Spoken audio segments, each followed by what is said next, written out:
Chances are you once owned a pair of these. That's because Tom's had the perfect product. Its one-for-one donation model made buying one of its iconic canvas shoes an act of charity. And for a while, that really worked. By 2013, Tom's was reportedly making $250 million in sales a year and had donated 10 million pairs of shoes since its launch. Just 1 year later, the company was valued at $625 million.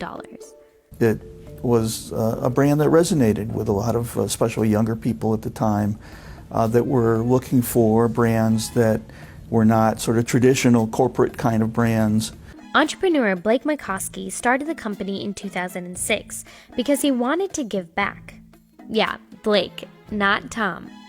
There was never actually a Tom behind Tom's Shoes. The company was originally named Shoes for Tomorrow, then Tomorrow Shoes, and then shortened to Tom's. Mycoskie, who you might recognize from Season 2 of The Amazing Race, was inspired to start the shoe company after a trip to Argentina. The story goes that Mycoskie wanted to help all the kids he saw without shoes. And while he was there, a shoe design caught his eye. The Alpargata. Comfortable and affordable, the Alpargata is an everyday shoe for many Argentinians. A local shoemaker helped make an updated version for Tom's and came up with the buy one, give one model. Soon, the shoe was everywhere. It got some publicity and just grew very rapidly. It had a huge amount of demand at the beginning. Hollywood stars started wearing the shoes, and there's all this buzz around the shoe, and it grew into what it is today. And Tom's slip-on canvas shoes became synonymous with the brand, turning into what marketing pros call a hero product.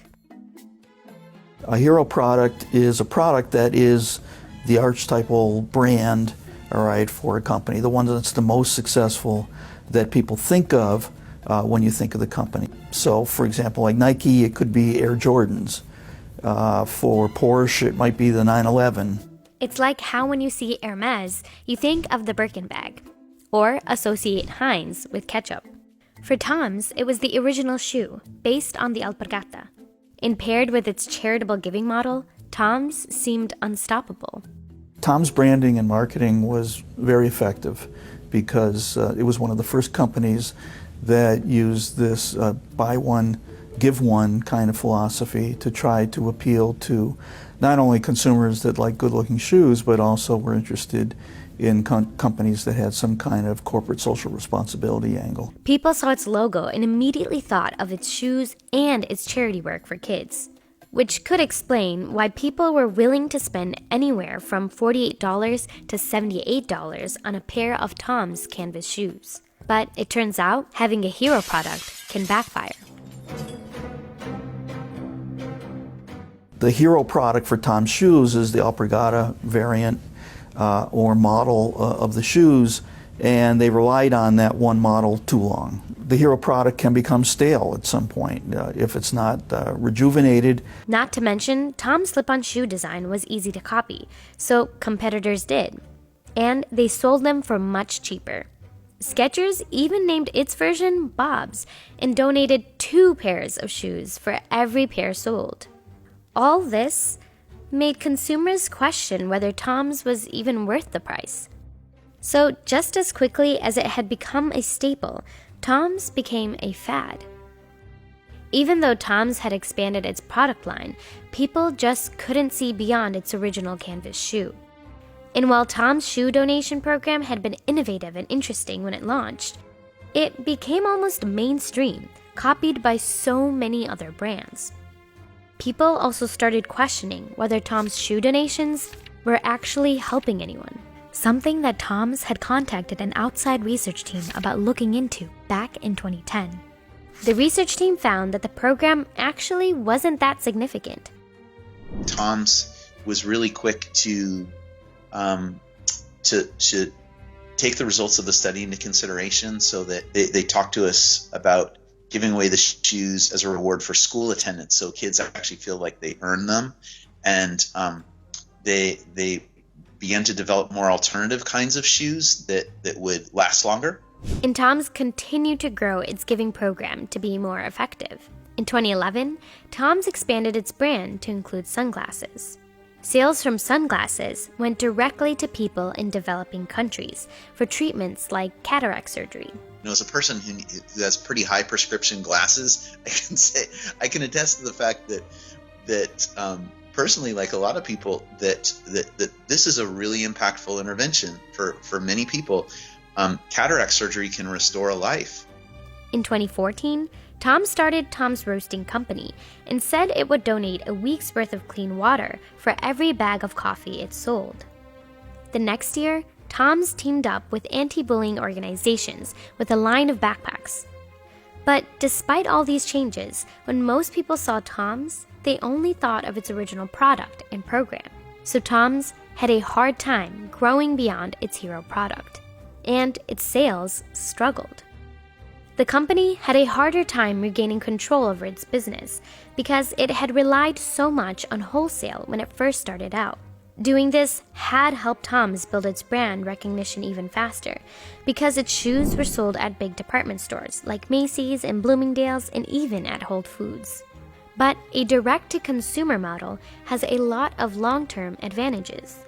You have more control over your marketing and inventory, and most importantly, over prices. All this can help you control your profit margins, something that's kind of important when your sales are starting to slump. But instead, Tom's didn't pivot its business model as quickly or strongly as it should have, and its outlook continued to decline in 2019. Tom's had a $300 million loan due in 2020, and credit rating agencies expected it wouldn't be able to pay up. So, is this the end for Tom's? Well, in late 2019, a group of Tom's creditors officially took over the company from Bain Capital and Blake Mycoskie in exchange for debt relief. When Business Insider reached out to Tom's, a representative said that, quote, the new owners support Tom's future growth and are investing $35 million into the company, unquote. So Tom's is definitely looking to rebuild itself. But is there a place for it? Tom's biggest obstacle right now is just the fact that there is so much competition in the shoe business, and some brands have in fact gone bankrupt. I mean, if you look at brands like Rockport, right, which is a well-known brand, take a look at Payless Shoes, which is a retailer.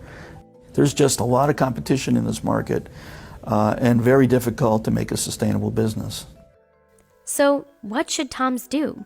I think the smartest strategy for Tom's right now actually is to focus less on the corporate social responsibility angle and focus more on product.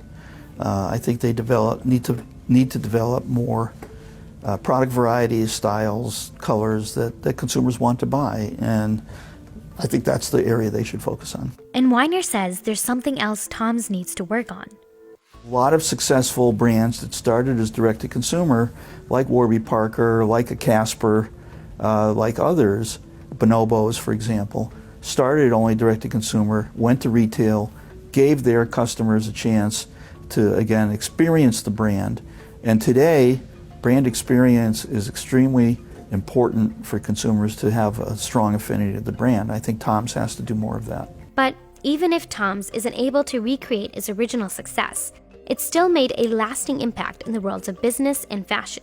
Brands having a social mission might be commonplace today, but Tom's was the one that made it mainstream. And despite everything, Tom's might still be the best at it.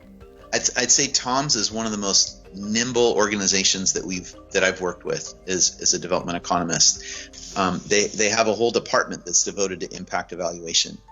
In November 2019, Tom's announced that it would be evolving its one-for-one giving model. Tom's will now be donating $1 for every $3 it makes.